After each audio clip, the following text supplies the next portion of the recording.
Hi, so in response to the current COVID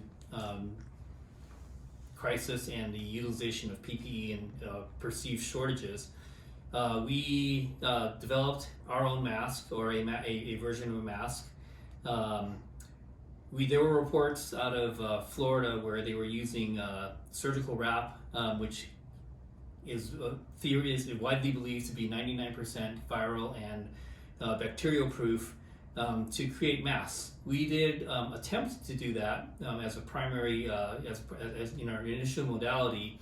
The thing we found out is that the 2 layers of CSR wrap by itself could not pass an N95 test.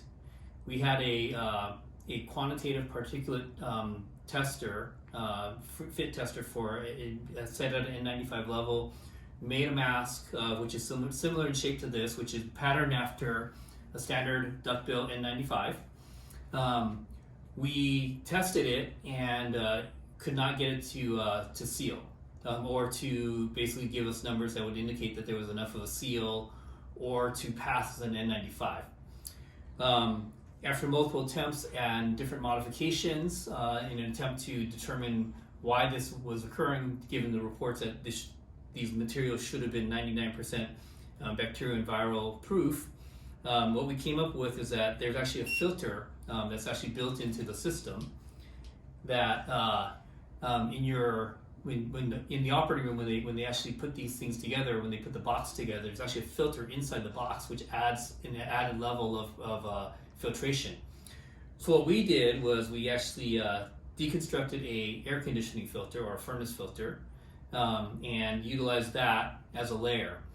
There were 3M, when they were contacted regarding this, stated that they did not recommend people use their filters for masks. There was a study out of, or a group in Yale who are mechanical engineers who were looking at this as well, and their feeling was that there is always a concern that there may be fiber particles coming off the filter that may be inhaled. So they recommended a cloth, at least 1 layer of cotton in between the user and the filter material. We decided that the filter material from the CSR wrap should be adequate, and so we decided to use that as an internal layer and basically essentially created a mask with the filter portions on the outside. Because when your filter is this way, if your filter gets damaged or gets wet, it will decrease the efficiency of your filter. We welded on a second layer of the surgical wrap to act as a dust and basically splash guard. So outer layer is a dust cover, and this is the filter, which is sealed to the inner layer.